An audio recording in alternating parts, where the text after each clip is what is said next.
Today is Wednesday, July 16th, 2008. We are at the Canyon Inn at McCormick's Creek State Park. It's 7 p.m. With me, my name is Chris Reedy. I'm the interviewer. With me today is Nigel Buddy Newlin.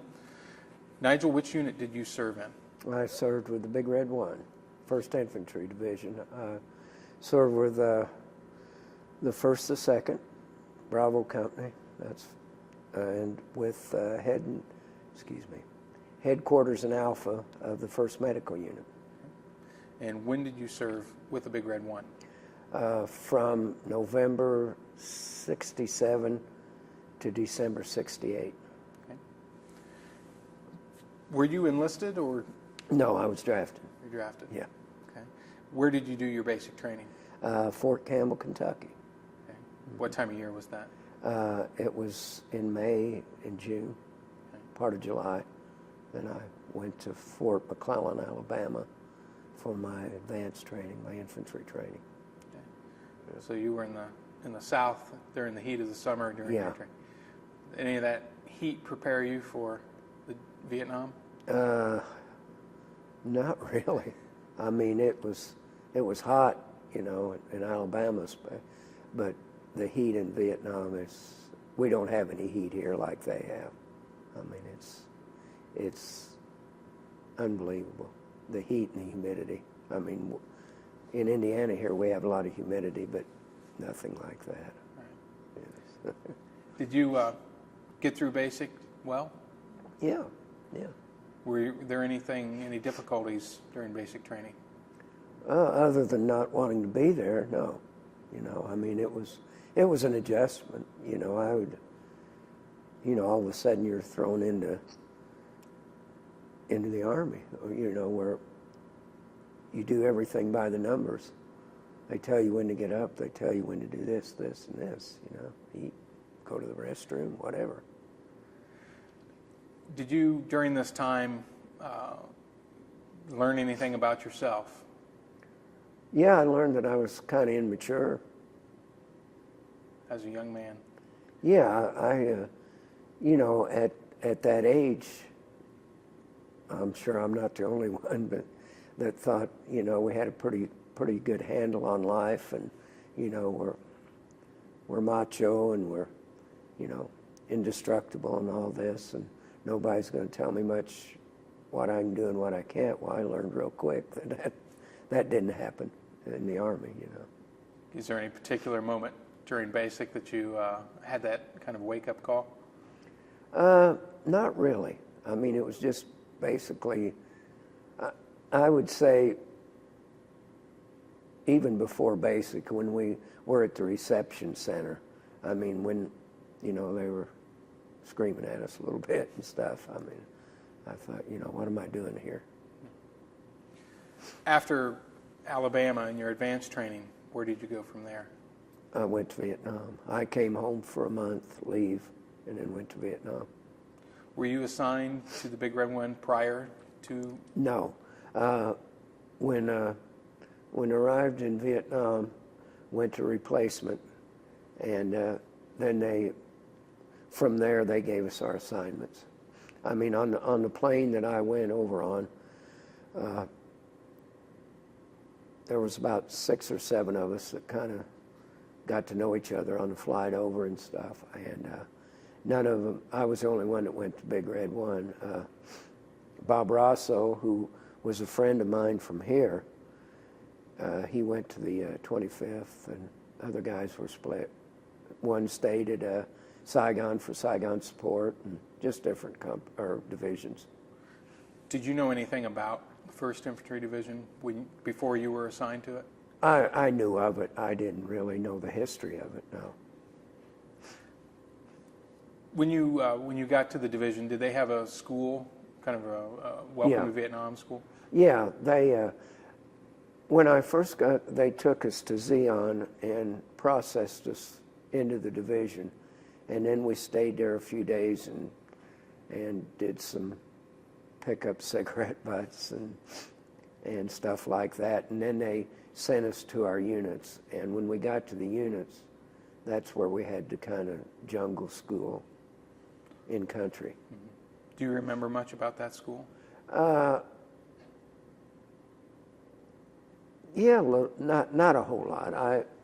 I know that, you know, they just told us what to look out for. They showed us some of the enemy's weapons. They showed us booby traps, the kind of hand grenades they used, and just basically told us what we needed to do to come home, you know. How much of an impression did that make on you? It really didn't make too much. I mean, I listened and I took everything in. But, you know, we weren't in any combat or anything, so to me it was almost like AIT, you know, back in Fort McClellan, Alabama. Yeah. Yeah. What point did you, and after that you joined the Bravo company? Yeah, 1st or 2nd, 1st Battalion, 2nd Infantry. They called it the Black Scarfs. We wore black scarves with a half on it, and different companies had different colors. Ours was black with a white half, and some of the black with a red, and they before I got there, I don't know, I think it was probably around 1966, something like that, that our company, they found a bunch of enemy cache, you know, and they found weapons, and they found this cloth, this black cloth that they made their pajamas out of. So they just took them and just kind of did that, made scarves, you know, and so it was called the Black Scarf. So that was special identity for that unit, but Absolutely. Only for Vietnam. Yeah, yeah. As far as I know, I don't know when they rotated back if they still wore those or not. I couldn't tell you that. We'll have to look into that. Yeah, I never even thought about it. Did you, when you joined your company as the new guy, what was the relationship like? Were you accepted pretty readily?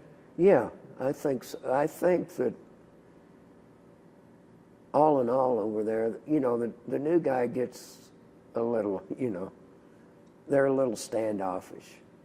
But they also realize, I think, that, you know, you're there now, and they're going to have to depend on you too. And so they basically take a hold of you and tell you, you know, you got to do this, you don't want to do this. And because, you know, they're not only trying to take care of me, you know, they're taking care of themselves, because I'm right there with them. And I could, you know, I could possibly save their life or not, you know, depending on the knowledge I have, you know, from what they tell me or teach me. What was the mission of your company? Were you a guarding a base camp? Or? We were a line company. We did both. We would go out on search and destroy. You know, we'd go out on ambush. We'd go out on listening point. You know, they would sometimes fly us out in the choppers and drop us off in a landing zone, and we would set up an NDP, which is a night defensive perimeter.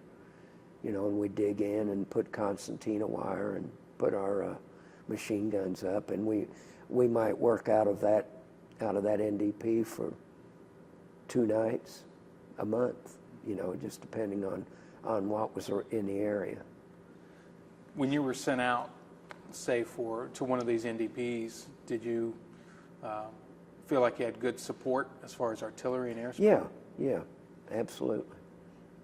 Did you ever, one of the books we've read, some of the veterans in these books felt like we were sent out kind of to bait the enemy to come attack us, the infantry, and then the artillery and air power would hammer them. Did you ever feel that way? Yeah, I did. I mean, I felt like bait before. Absolutely. Did it bother you? I don't really remember. I don't think it really did. I was in kind of a fog, I guess. I don't know what you would call it, a funk or a fog or something. I mean, I was aware, but I don't know that I really understood exactly what I was doing. You know, I Oh. knew, but I didn't understand the whole war, I don't think, or a lot of the politics behind it and why we were there. And How old were you at that time? when I was drafted, I was 21. 21. Yeah. Were you a little older than some of the other Oh, replacements? yeah. I was. The majority of them were 18, 19 years old. And could you tell a difference, maturity-wise, between yourself and those younger troops? Not really, because I don't, like I said, I don't think I was that mature for my age. Did you? Going in. Excuse me. Yeah. Many veterans, even World War II veterans that I've spoken with at that age, at 21, 20, said they felt invincible. Oh, yeah. That's the way I felt going in, like I said earlier. You know, the world's mine. Until you get that little wake-up call, you know, that the world is not yours, you know, that you're just a speck and a lot of things can happen to you, good and bad. Which of the missions that you described earlier, the search and destroys, the 9 ambushes, and even going into an LZ, which mission that your company was given worried you the most? Ambush worried me, and listening post wasn't any fun either. Can you describe that? Yes, I can. They would take 3 of us from my squad, and we would go out beyond the concertina wire. I would say maybe 100 yards, maybe not, usually around 100 yards. And we would go out at dusk, and we would stay out there all night. And we would have a radio, and we would take turns sleeping and watching for enemy movement. And we would get what they would call out to situation reps, you know, which reports.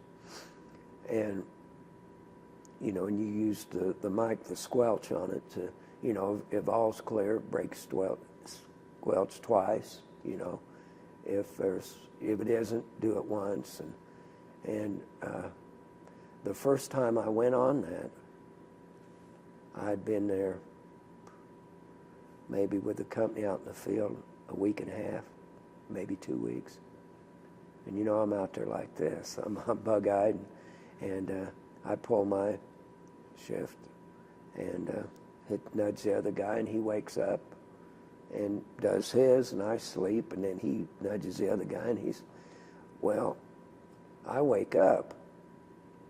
I don't know why. Just something woke me up. And these other 2 guys are asleep. And you know, the other guy, I don't know which one of the 2 should have been awake, and that scared the holy hell out of me. I mean, I was, you know, and so I stayed up the rest of the night by myself and didn't bother them or anything. But they heard from me the next morning, and I mean, I think I got some respect from them because when we got back inside the wire, I got into them pretty good, you know.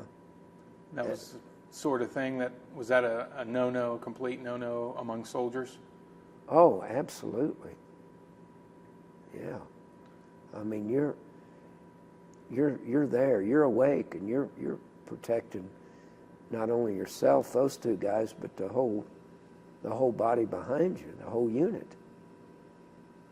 What sort of retribution could they have faced, or did they face?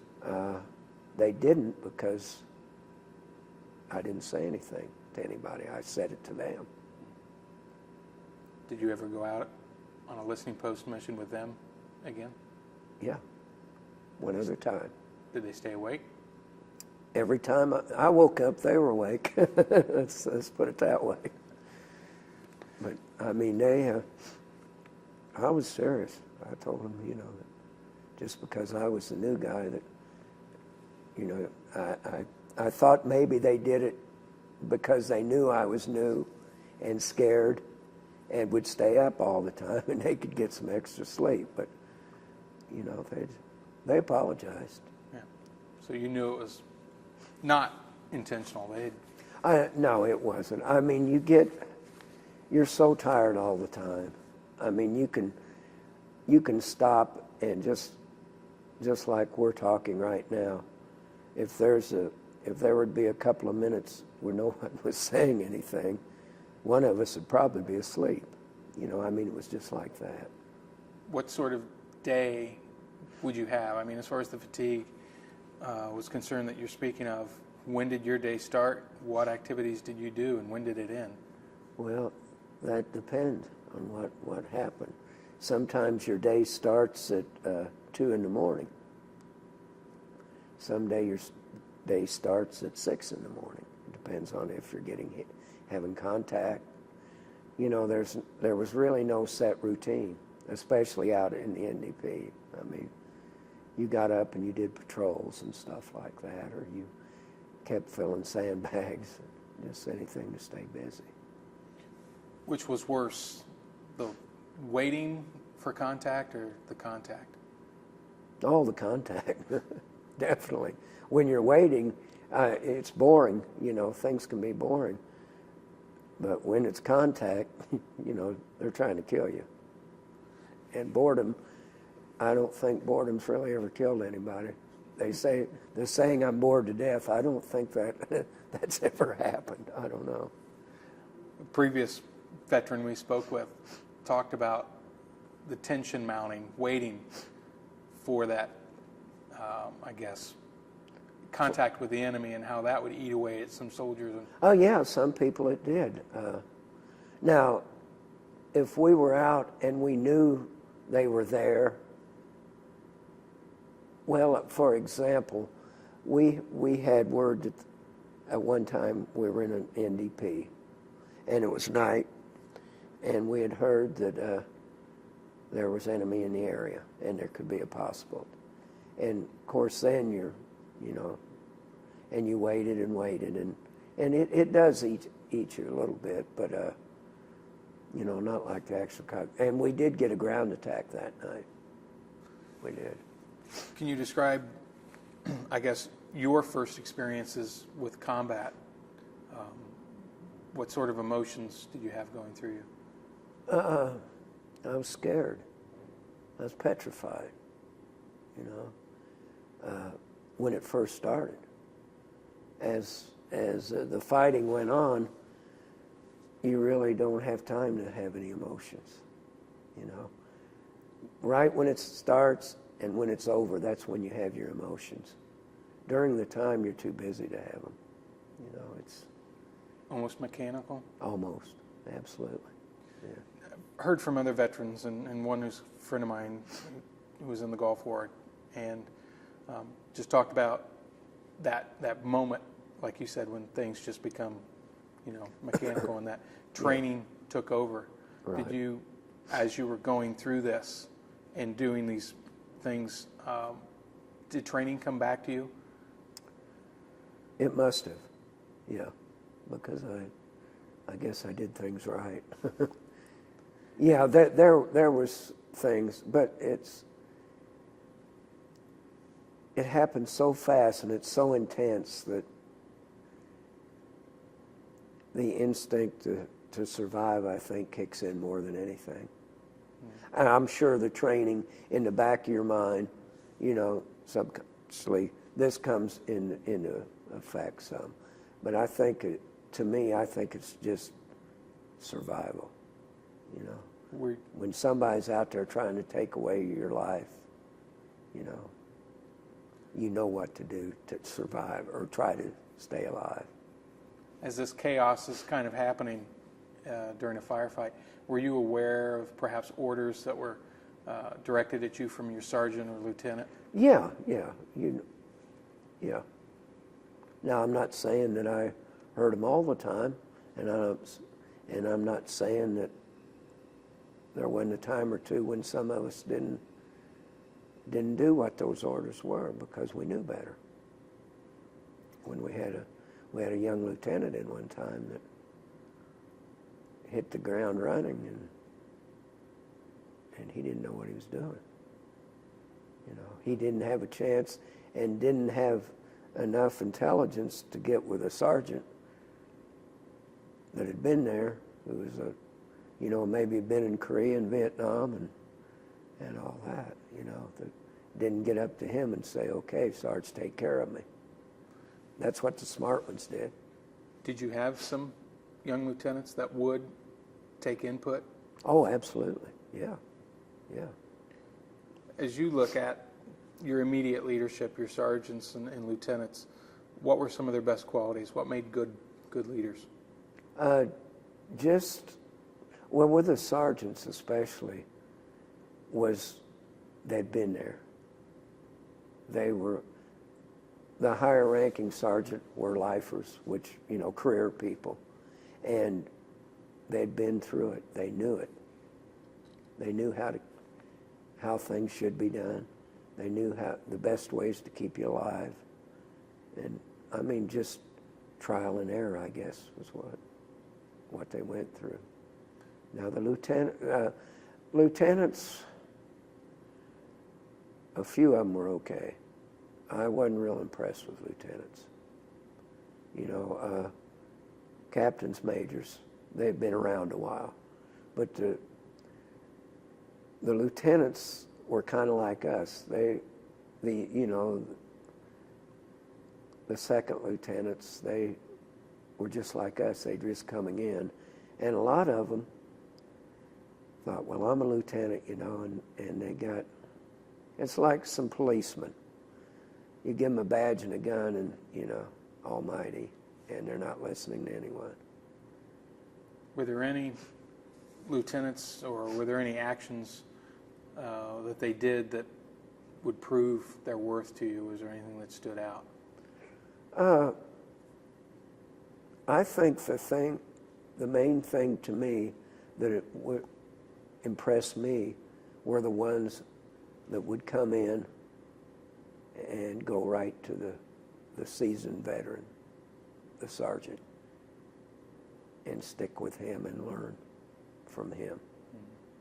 Still be his superior, but especially out in the field, you didn't see a lieutenant giving an E6 or 7 any orders or anything. If anything, he was listening to the sergeant. And that was the good ones. The ones that didn't, a lot of them are on the wall, Can you talk about, did you do any road security? Yeah, we did. We did road security when we were clearing the road. Mm-hmm. The mine people would be out there sweeping, and we'd do the security for them. Yeah. Was that considered especially dangerous, or? Not really.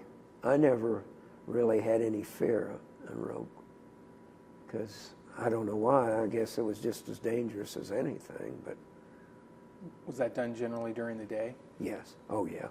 Mm-hmm. And the common thread with the Vietnam veterans I've talked to is that Charlie came out at night. Oh yeah. That's why a lot of Vietnam vets have a hard time at night. Night's not a good time. Well, you had 9 ambushes, but you also would get attacked in your NDPs at night as well. Oh, absolutely. We'd get attacked in our base camps. How often did that happen? In the base camp, you never knew. You'd go 2 months without it, and then maybe you'd get it 2 or 3 nights in a row. I was in a place called Quan Loy, and it was in the middle of a rubber plantation, Michelin rubber plantation. And we were set up by a road, and there was an airstrip.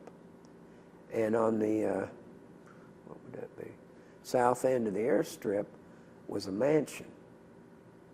Had a pool, really nice man. It was French, the French that ran that part of the Michelin rubber plantation. The French had been there for years. And every time in the evening they left, they would get in their little French cars and go out the gate, you could bet your life on it that we were going to get hit that night, either by a ground attack, rockets, mortars. They'd usually try to mortar or rocket the airstrip and get the ammo dump, try to get any planes or helicopters that might be there. But every time they went out that gate, everybody just got ready.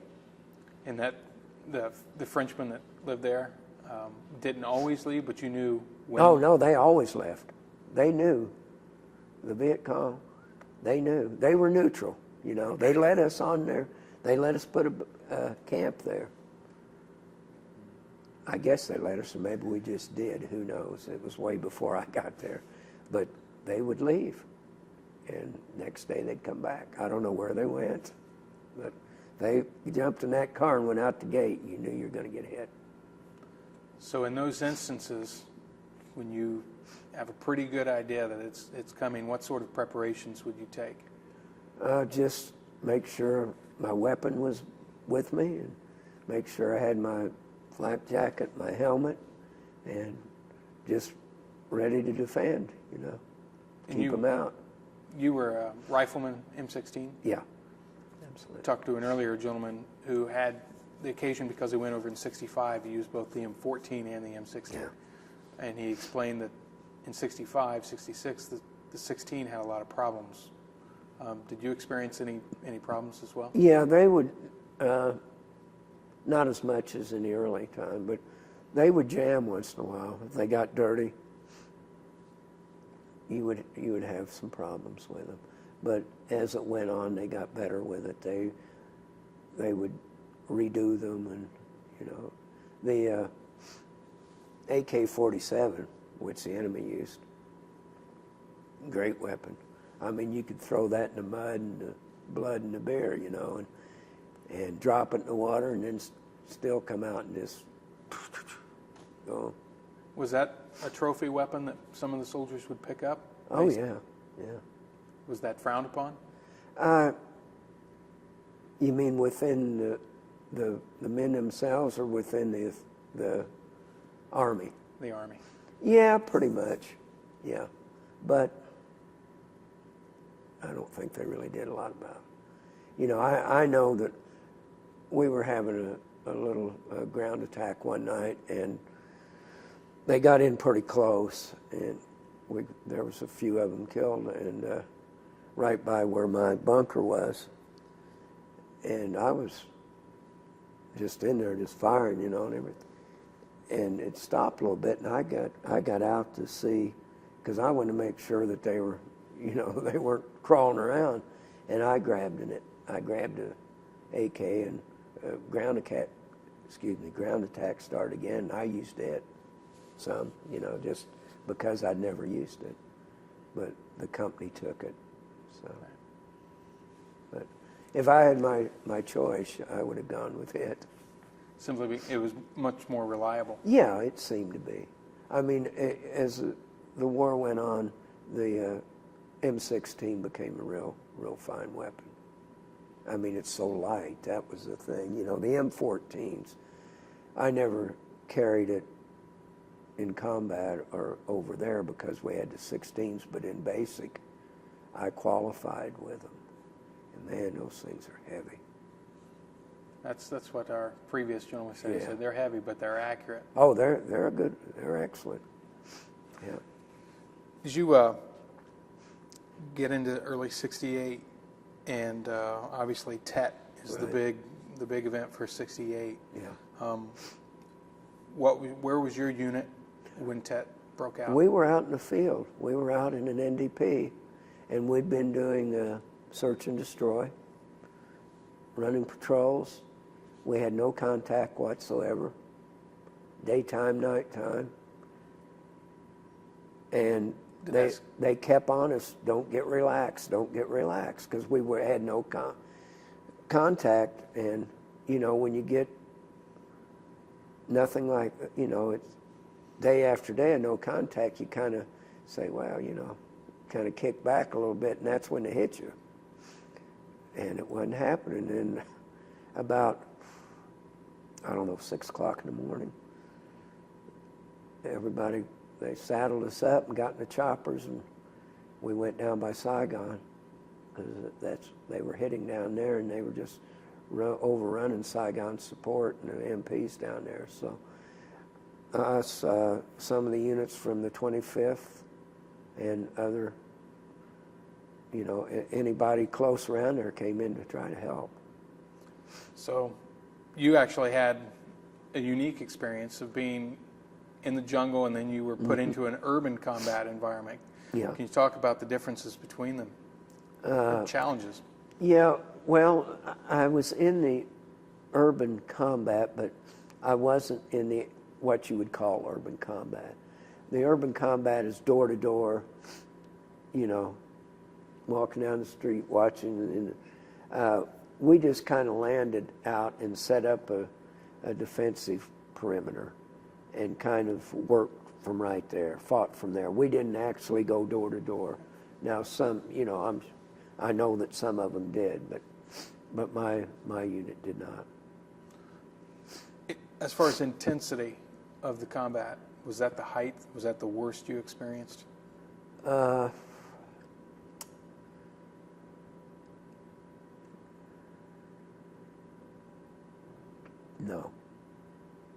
What was The worst was what I was talking about earlier. We were at the Sambe airstrip, and we about got overran.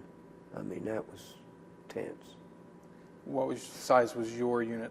Were you company size? Yeah, we had company. We had company size. Yeah, that was it. How long did that last? That lasted probably, I would say it started maybe one in the morning, and it lasted a good 2 or 3 hours, I think. I could be wrong, but it seemed like it anyway. What kind of support did you have? Oh, we had artillery, we had choppers, you know, coming. We didn't. I don't think we had any planes come in on that one. I think they just had the spooky airship, you know. And how would you, if you were to grade the level of support that you had in that particular operation with the artillery and the choppers? oh, they saved us. They saved us. I mean, The enemy, did they get inside your perimeter? on one side of it, yeah. And that's why when it got quiet, that's why I kind of got out to see, because I didn't want any surprises. And I thought if they're there, I'm gonna see them right here, and not me down in there and they're throwing a grenade in or something on us. So I think that was probably one of the, I don't know, stupidest moments I ever had over there or something. I mean, I thought if we're going to get overran, I'm going to be up here fighting, and I'm not going to be down here in the hole and let a grenade take me out, you know. Yeah. I mean, it seems reasonable, though, but usually the military stricture is stay in your hole. Yeah, I mean, it just, Don't expose yourself. right, and that's smart. You know, you want to stay in there where you got protection from the sandbags and all that. But What sort of aids did you have as far as illumination that night when they were attacking? we have our flares. You know, we shoot canister flares up, and that was about it, actually. Did as I far as you think know, that- did any of the artillery support fire star shells or anything? Yeah, they did. Yes, they did. Not that many I remember. Most of the illumination that I saw was from flares that we put out there, and maybe something from the gunships. I don't know. Of course, you know, like I say, when you're in the heat of the moment, it's a lot of times you think you see something that isn't there, or you don't see something that is there. That was my experience anyway. I'm not saying everybody was like that. Were you firing at shadowy figures or muzzle flashes, or? Both. Basically just laying it out, you know. And what would you estimate as far as how close they got in or your combat ranges? Oh, 50 yards maybe. 50, 60 yards, I'd say. Do you ever find out, I know you were an enlisted man, but did you ever find out what hit you? As far as what unit or what size unit? It was, I think, I guess not on that one. I was thinking of battalion, but that wasn't right. How much, percentage-wise, would you say most of the attacks, like 80% of the attacks were at night, or what was the balance? Oh, I'd say, that I was in anyway. Yeah, I'd say 80% was at night. We didn't, maybe even more, because we rarely got hit in the daytime. Now, there's units that did, but we didn't. And even when you went out, like say in a search and destroy during the daytime, was it hard to make contact with the enemy? Yeah, unless you walked right onto them, you know, because they wanted to fight at night. It was their terrain. They knew what they were doing. We didn't. We didn't know what we were doing. I mean, we'd never fought a war like that. And we went into their country and tried to fight a war against somebody that had been fighting it for years and years. You know, before us it was the French. Before that it was the Japanese, Chinese. But you know, the Japanese during World War II, I think, if I'm not wrong, occupied Vietnam for a while. It was French Indochina at the time. Yeah, right. Yeah. Did that frustrate you that it's kind of what I would call asymmetrical warfare, where U.S. troops are geared for the big battle, for the traditional kind of engagement, right, and the enemy is fighting a guerrilla war? Right. Yeah, it bothered me because we weren't doing, you know, we were winning a lot of battles just because of the firepower that we had. We had the gunships, we had artillery, more, you know, a lot bigger guns than they did. We had the planes, the jets, the napalm. And we were winning a lot. We won tons of battles, but you couldn't win the war because they wouldn't quit. And Tet was smart for them. They went in, I don't know if it was smart because they got their butt kicked at Tet. I mean, the casualties was unbelievable in Saigon, in Hue. But what it did, it showed that we weren't that strong, that we were vulnerable.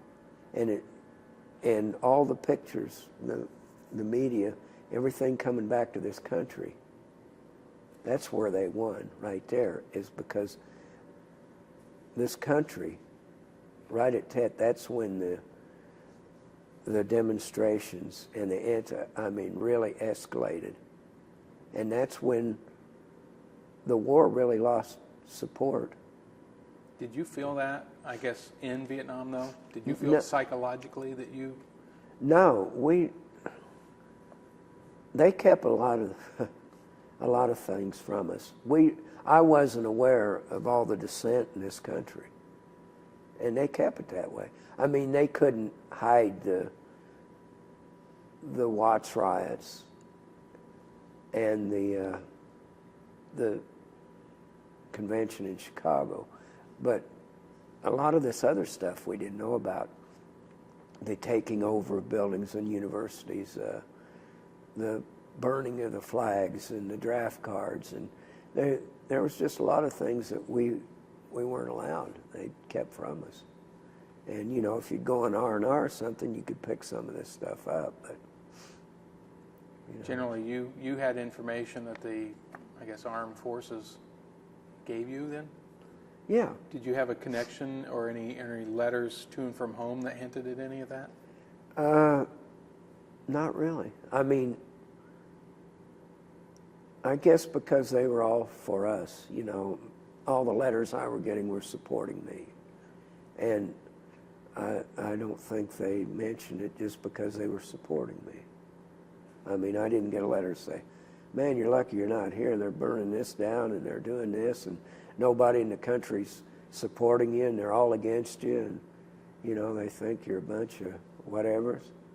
I never heard that until I got back, you know.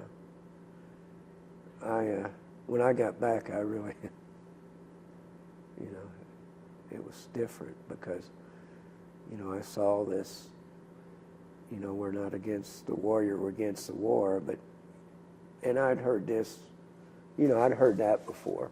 Yeah. But then, that wasn't true. I mean, they were treating the soldiers like crap, you know. What sort of things? Baby killers, you know. How many, you know, babies did you kill? How much dope did you do, you know? How's the dope over there, you know? How's the heroin? This, you know, it isn't something you want to hear. And how did you feel about their protests? I mean, to me, that's what this country's about, is free speech, you know, and they had the right to protest. I mean, if that's what they believed in. I mean, I was for, you know, if they're against the war and they didn't think it was right, that's their opinion. And I'm not so sure I didn't join them in that opinion. But, you know, they took it out on the wrong people. They took it out on the ones that fought the war. I hate war, you know. I would have never joined the Army. I would never enlisted to go. But I was drafted and my country asked me to do it. And what are you going to do? You're either going to do it or you're not. If you do it, you're a mess. If you don't do it, you're a mess. You go to Canada or you know, go to jail or whatever. So as a draftee, do you feel that you were in an unwinnable situation? Absolutely. Yeah. So I had no choice. I mean, I had a choice, but I didn't have a choice. You know, I'm an American. It's my country. They asked me to do something, I did it. Not that I totally agreed with it. And I guess if I, you know, maybe I'd have been a bigger man not to do it. But I don't know. At the time, that's what I did. That was a choice I made. I don't know if it was the same situation right now, if I would or not. So on some level, you understood and you respected their right. I respect everybody's right to their opinion, and did then. But it was the personal. The personal, yeah, that really, you know, I got angry with on them. Am I getting ahead of things here? That's fine. I came back to IU. I got home on December the 30th. December 31st. Second semester started in middle of January. I rolled. Took a few hours. I was walking across 7th Street in the Dunn Meadow, if you're familiar with IU. Dunn Meadow is the meadow in front of the IMU, the Memorial Union. The SDS was having a protest, a war. I mean, there was hundreds, maybe thousands of kids out there protesting. And the head of the SDS, who is a federal judge right now, walked right in front of me carrying a North Vietnamese flag. Right in front of me. And I thought, wow, I'm pissed off, you know. I guess I'm hurt. That was more than, I was hurt. How did you react? I just let him go on and watched, and I turned around, went back across the street, walked down by the Hyper building, got my car and left. Did you leave school at that time? No, no. Just that? Yeah, I had to leave that. Situation. And I swore to myself that day, and I'm still going to do it. I know him, I know his name, and I see him around Bloomington some, and I'm going to go up and introduce myself to him someday. Whenever I get the chance, and I'm not angry or anything, I'm just going to go up and introduce myself and let him know how I felt that day, and tell him I respect his opinions and everything, but I just want him, maybe he can get an idea of how it felt for a guy that had been back 2 weeks, and knowing that my friends were still over there, And this was not, I just didn't come out off the infantry unit. I left the infantry unit in May and went to a medical unit, so I wasn't, I was away from that for a while. You had a cool down period. I had a cool down.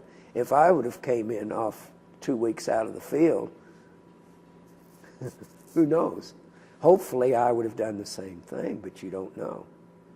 Because it's a different world being out there humping those jungles and stuff and those paddies that are being back in the rear area. I mean, you're still in harm's way back there. You can get rockets, you can get mortars, which we did. You can get, you could get sappers, you could get overran.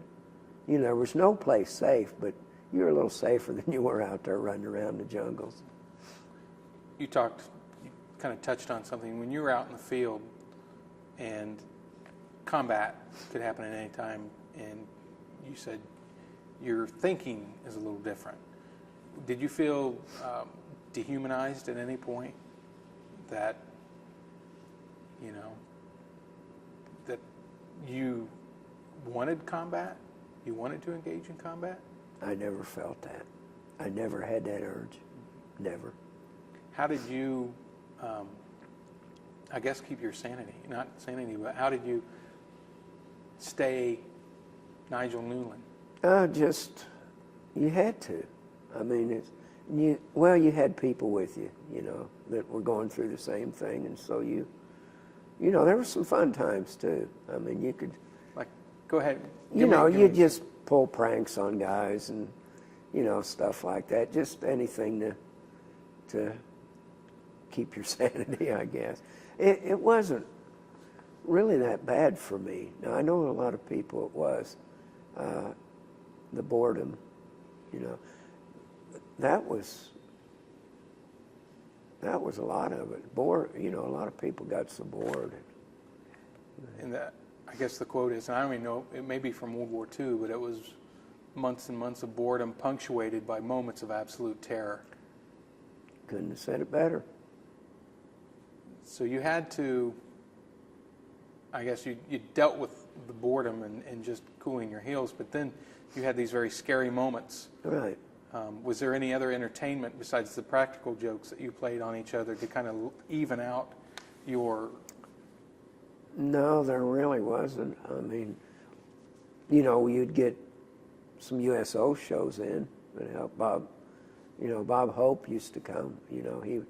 That man's a saint for what he did from World War II all through Korea and Vietnam, and even later on, just going in Cold War. And I think we're the non-military, people who have not served in the military, not served overseas especially, are somewhat jaded that we would think, we might shrug and say, oh, it's Bob Hope. But can you describe the morale effect a little bit for us? Oh, my gosh. I mean, it was like your mom and dad came in, I mean, he was awesome. And he'd bring all these entertainers with him. Joey Heatherton, who was a very nice-looking young lady at the time. And they'd bring a lot of dancers in and stuff, girls, and entertain. Joey Bishop was over. He was Tippy Hedren, just a lot of the actors. And do you think that level of appreciation that you show towards all the USO performers. Do you think that kind of is universal among a lot of the young men that served? Oh, yeah. Oh, yeah. Yeah. Were you always, I guess, in a forward exposed position when you were in the infantry company? Or did you ever get R&R back away from the line? I was back away quite a bit. That's what put me in the medical unit, because I got a bladder infection, and they just couldn't. I mean, it would get a little better, and they'd send me back out the field, and then it'd flare up again. They just couldn't keep it. They couldn't cure it for some reason for a while, and so I was back in the rear area before I left there more than I was out in the field, and that's not good, because you've got to, in your squad, your platoon, there's a missing man. And so they had to get either me back out there or somebody else, and the doctors wouldn't let me. So they put somebody in my place, so there was not a position for me in the rear area. I'd been helping the XO a little bit, so they shipped me to the medical unit. And what did you do there? Well, I first got there, I was, I guess, like a receptionist or something for the division psychologist. The guys would come in, and having problems, and they'd come into the office, and I'd get their medical records and look at it, see what they're there for, because they'd been, been sent there by their doctors, and I'd check it off, have a seat, It was, talk about boring. Do you think you had a little more empathy for those guys because you were out? Oh, absolutely, yeah. And a lot of them had, had some drug problems. It wasn't as bad when I was there as it was later, I guess. But that's what I did, and I was, I wasn't enjoying it much. And one day I was walking in the company area, and a captain came towards me. And I just walked by and I said, "Afternoon, Captain." Because in the field and out in the infantry units, you don't salute anybody. Because they don't, because snipers or anything, if I come up and salute you, this guy out here, the sniper, knows that you're more important than I am. You're an officer, I'm not. So they figure you got the brains, I got the bronze, so they get rid of you. But anyway, I walked by him and I said, "Afternoon, Captain." He goes, "Oh," and then he goes, "Hey, soldier." And I thought, "Oh, crap, this guy's probably new, and I didn't salute him, and he's going to chew my butt." So I turned around, I said, "Yes, sir." He goes, "You ever been to Bloomington, Indiana?" And I said, "Yeah." He started walking towards me, and I said, "I know you." And he said, "Yeah." He said, "Do you remember a dog named Whitey?" And I said, "Yes, I do. My neighbor 2 doors down had it. She had a named Whitey." He said, "Well, I'm Barry." And I said, "I'll be damned, Barry." That was her boyfriend. And he'd come down and get her dog, because he'd get out and he'd always come down to our place.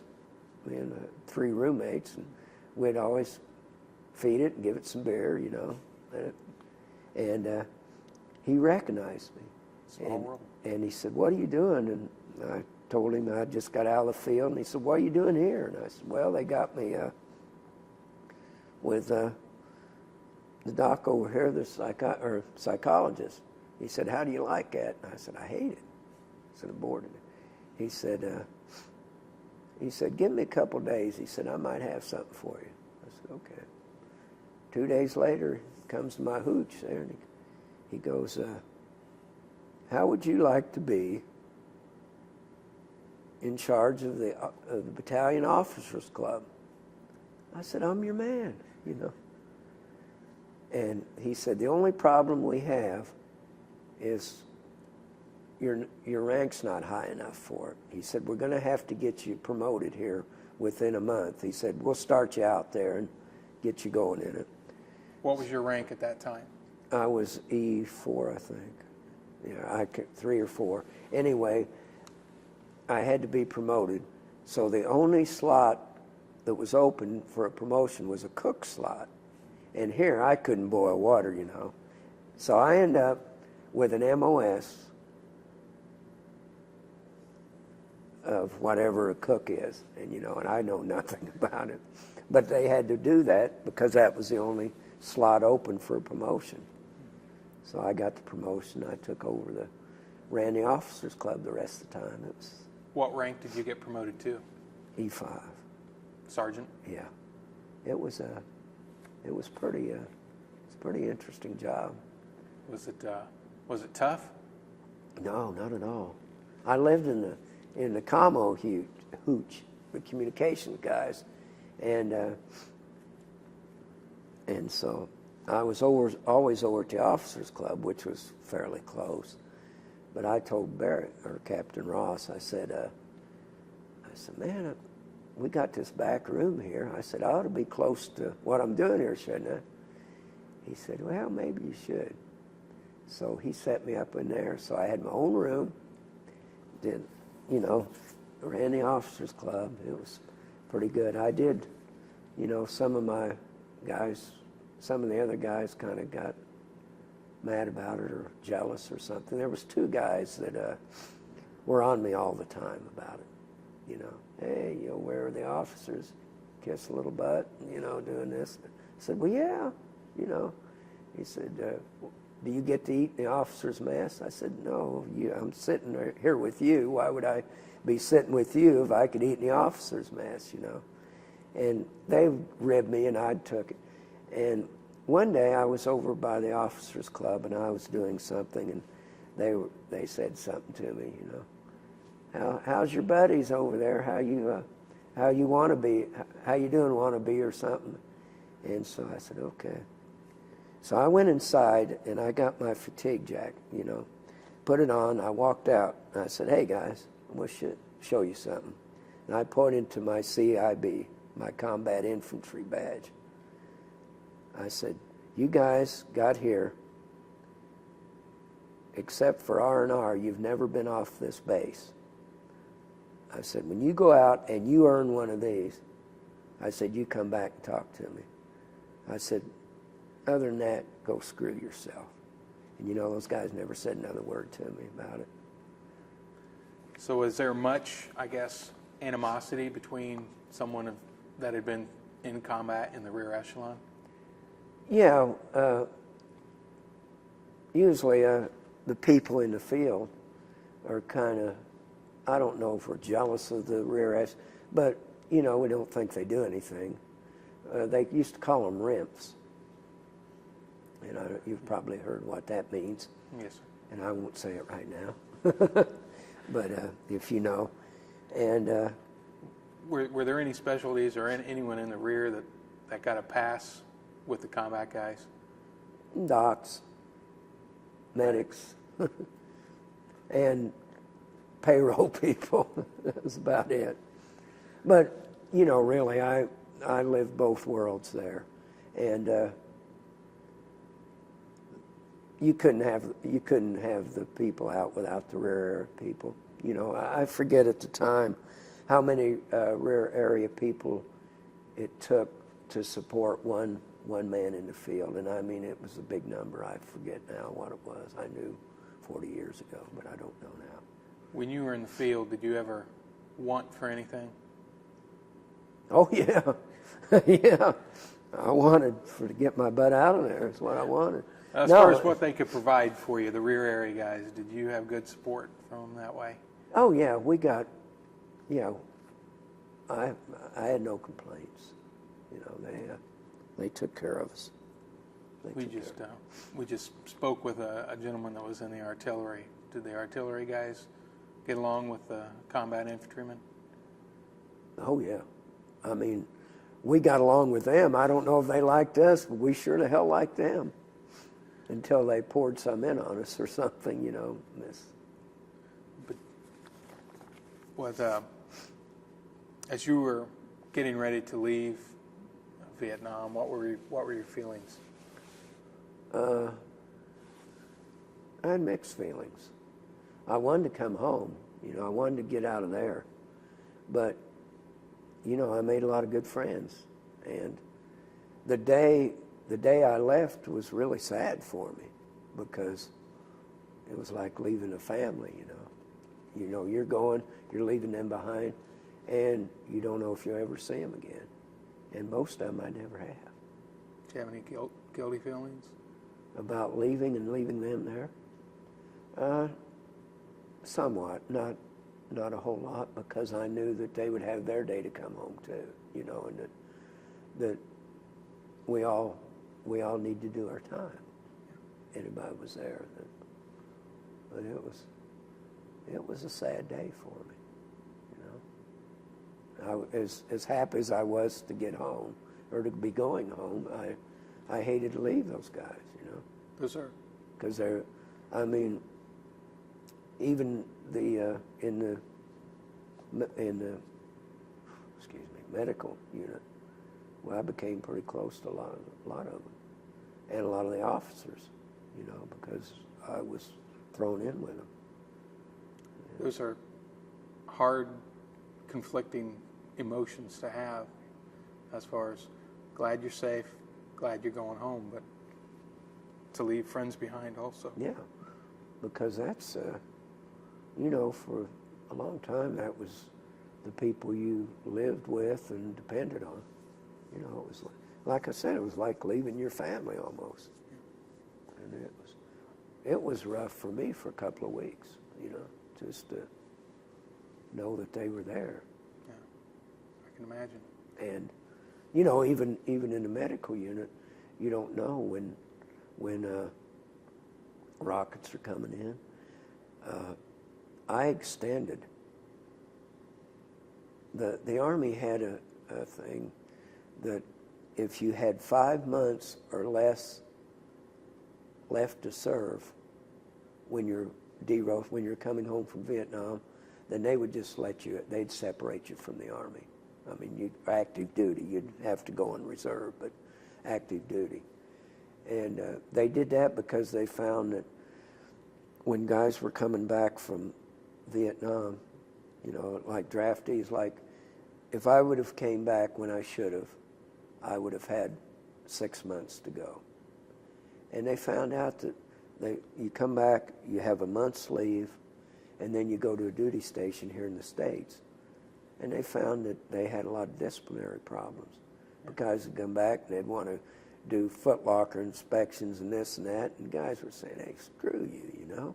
What are you going to do, send me to Vietnam? Oops, sorry, I've been there, you know. That after you've been in, especially in the combat, and you come back and there's some sergeant yelling at you, you're not going to take it. You're going to say, hey, I don't need this. I've been shot, watched my buddies die, you know. You don't scare me a bit.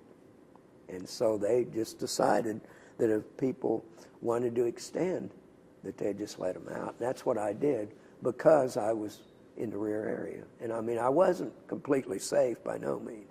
Matter of fact, the day after I could have been on the plane home, we got a hell of a rocket attack in. And 3 guys in admin, typewriter guys, got killed. Wow. And, you know, so that's... Happened anyway. Dottie's going to change tapes on us, and then good. we'll... Okay. This is tape 2 of my interview with Nigel Buddy Newlin. Today is July 16th, Wednesday, 2008, and we are at Canyon Inn at McCormick's Creek State Park, just outside Spencer, Indiana. And we're talking earlier, right before we stopped on the first tape, that you had this decision to extend your tour, and even then it was not such a sure thing that you were safe because there was this rocket attack. Right. When that came in and you're still in Vietnam, did you start to second guess yourself a little bit? Oh yeah, I said, what in the hell are you doing here? You know, you could be home right now, and here you're laying in the bottom of this bunker hoping that we don't get a direct hit on it. Because if you do, you're gone. You know, your history. Yeah. But you stayed on for another month and month and a half? Well, so. Yeah. I think it was like 45, 46 days, something like that. Okay. Yeah. And you did leave Vietnam and with the conflicting feelings of leaving, and then you juxtapose that with coming home to an American society that is not as welcoming as, say, the generation before that came home from World War II. Oh my gosh, not even close. I mean, it was apples and oranges. I mean, it was And you nothing. You were here, or were in Bloomington, not far away at IU, and the campuses were kind of focal points for the anti-war movement. Mm-hmm. Absolutely. Did you stay in school at IU? I didn't graduate, no, I didn't. Did any of the anti-war protests factor into that decision No, not to finish? no, my intelligence factored in. No, I went, I watched a lot of the demonstrations. I saw halls, buildings, they take buildings over, and I saw police go in and drag them out, and saw a lot of things that, What were your feelings? My feelings were, what the hell's going on? I was shocked to come back and see my country. It wasn't the way I left it, And I was mad, hurt, every emotion, I think, except happy. When the division came back, you weren't with the division, you were back in the Right. States, but in 1970, elements of the First Division came back to the U.S. To Fort Riley, Kansas. Did you have any thoughts when Yeah. that occurred? Yeah, I was glad they were home. Because did you still know some of the guys in the unit then? I probably did, but most of them should have been back before then, but some could have stayed, extended second tour. So I'm sure I knew somebody that was there. Yeah, I was happy they were back. When the U.S. participation in the war ended and things started to settle down throughout the early 70s and as the 70s progressed, did you have a hard time, or was it easier for you to discuss the war? I didn't discuss it at all. And there's a lot of us Vietnam veterans that, when I came back, unless somebody just knew it, or I happened to run into you in the Commons, and you said, yeah, man, I just got back from Vietnam, I'd go, wow, I did too. But I'd never come up and say, hey, what's up? I just got back from Vietnam. No way. No way. How long did it take before you felt comfortable talking about your experiences over there? What day is it? What's this, 2008? Still? Yeah, a lot of it. I mean, I can sit here and talk to you right now, and I feel fairly comfortable with it. A few years ago, maybe as much 4 or 5 years ago, when I got your email, I would have got back with you and said, thanks, but no thanks. I just can't do it. Can you point to anything that's changed in your life that now makes it easier? I think time. I think that's the only thing is time. That's all I can come up with anyway. You had these feelings internally for so long, and you would interact with veterans. Did you ever join a veterans organization? Oh yes, finally. I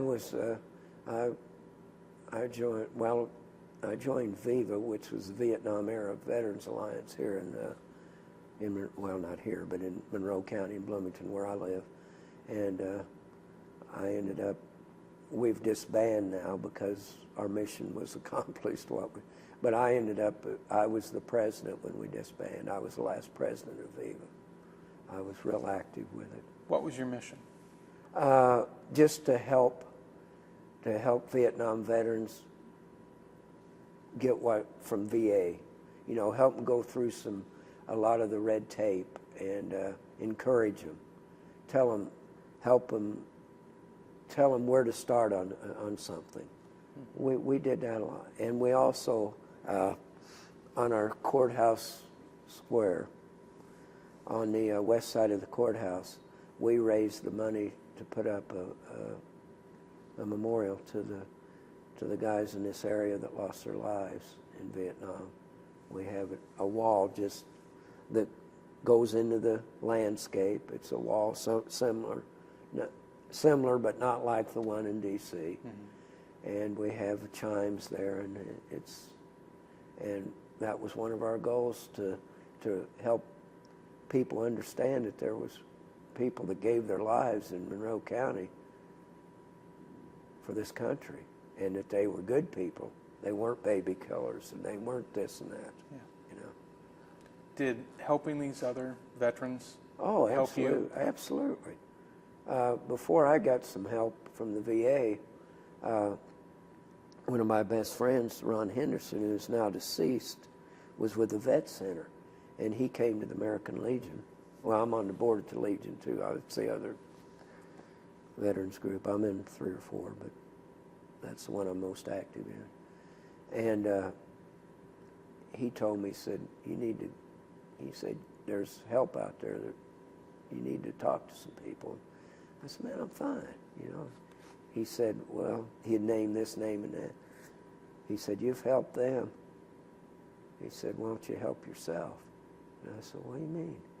He said, are you unlike them at all? And, he said that, and I started thinking, man, he ain't got anything that I don't have, But to get back to your original question there, yes, it helped me.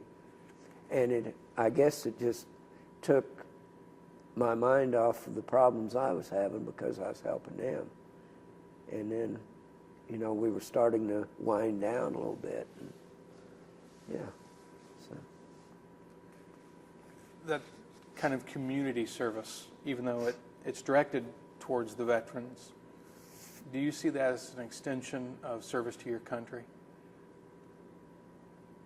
Would you say that again? Helping the veterans, joining these veterans organizations and working with the veterans to help them with their problems. Do you see that as something that is broad for the community as a community service, or is that strictly a veteran-to-veteran thing? I think it's getting better now with the community. At one time, it was more veteran-to-veteran, I believe. But the country, in the last 15 years probably, maybe even 20, I don't know, 15 at least, has really started to understand, I think, what the Vietnam veterans, myself, really were about. And I've had a lot of people come up to me and say, I didn't understand, and I was one of them that thought you weren't very nice people, and apologized and stuff. And, and by doing that, I think they started to become more aware of, just what a person in the military goes through and what it's about. I mean, they're putting their lives. And I think it started with the first Gulf War.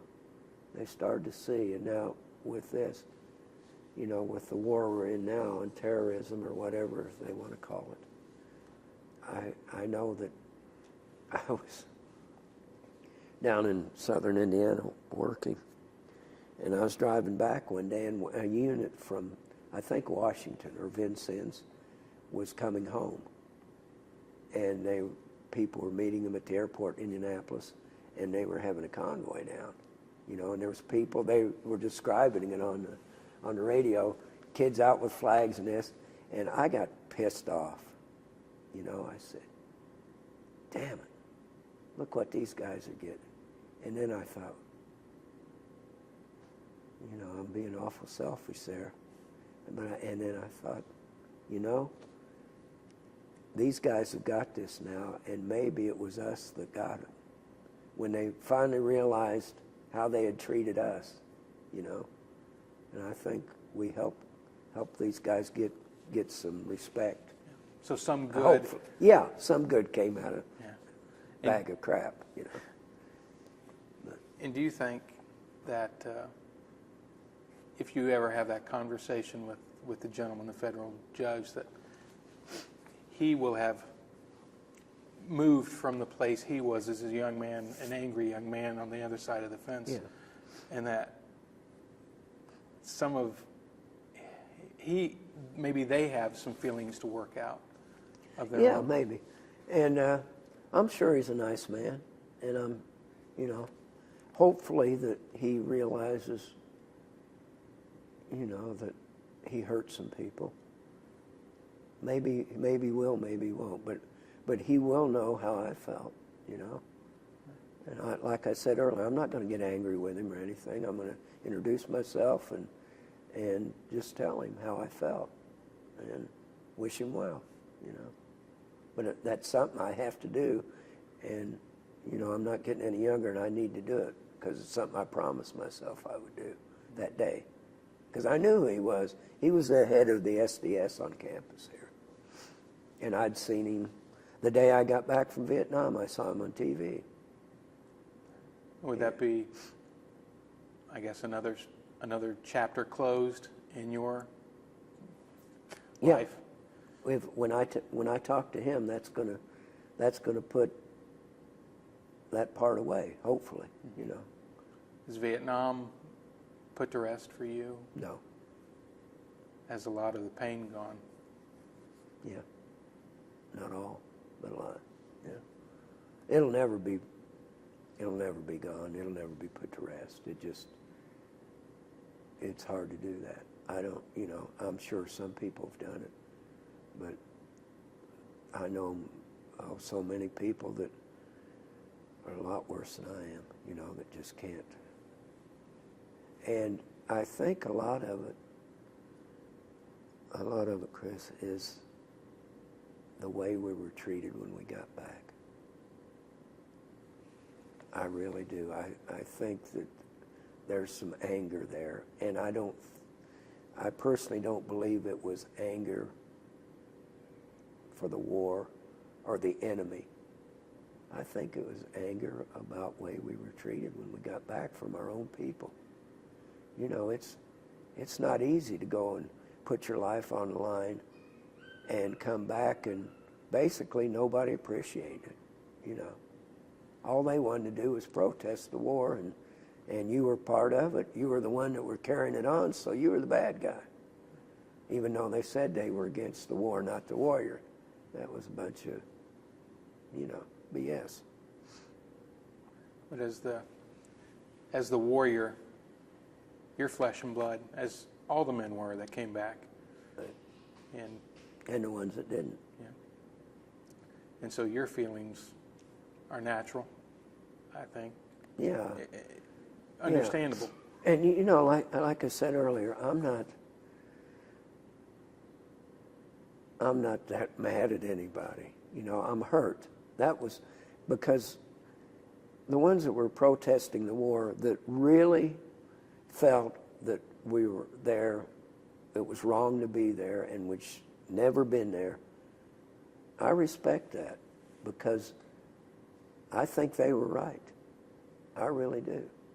And they took a stand, what they believed, and I took a stand, what I believed at that time. And I respect that. And I have no problem with them whatsoever. Because the ones that really understood aren't the ones that were giving the soldiers the problems. They were on the politicians. The ones that were giving us problems were, I don't know where the hell they came from. I mean, they're just, let's protest. It's there. Just angry. Yeah. And a lot of them, and I know people that were protesting it, trying to get it over because they were afraid their number was coming up to be drafted. So if they could protest and get it over with, they wouldn't have to go. So, hey, that's all right too, But as a society, it seems that, thankfully, we've learned, we've matured, and we do now seem to disassociate the war and the warrior. And especially with regards to our Vietnam vets, it seems like they are getting their due. They're getting their appreciation and respect. You mean the Iraqi? Well, with our Vietnam veterans such as yourself. Oh, okay. Yeah, I'm sorry. Are getting. Yeah, oh yeah, we're finally getting a little respect. And they're also getting their voice out in many ways. Many of the men I've talked to have joined organizations or want to be part of an organization where they can be proud of their service. They may not agree with the war, and many of them don't, but they're proud of their service to their country. That's me, you know. As it comes back, like I said, I don't think we should have ever been there. But well, Nigel, if you've got anything I haven't touched on or any final thoughts, well, I open the floor to you. Not really. There was one thing that happened that kind of went along with everything else that was happening at the time in my world. When I got back, it was either 69 or 70. They had a moratorium day. The night before, this was in Washington and, well, all over the country. They were wanting to protest the war. ABC or NBC, somebody, CBS, had a half an hour. The first half an hour, the head of the American Legion got on and talked why you should not do this, why you should support the troops. The second 15 minutes was the guys from the SDS or one of the groups like that. And he's telling everybody why you should protest and this. So I'm watching it. A couple of my roommates are sitting there. We're listening to it. One of them looks over at me. He said, what are you going to do tomorrow? And I said, well, you know, I really don't know. I said, I'm probably not much.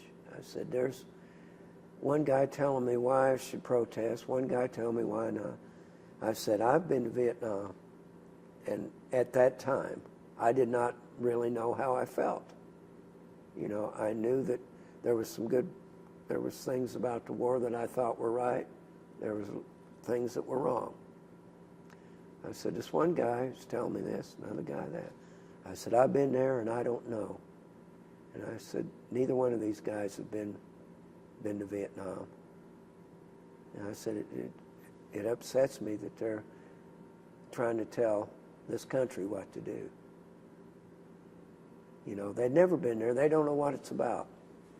That would carry more weight for you if you'd had a vet from both sides of the issue. Right.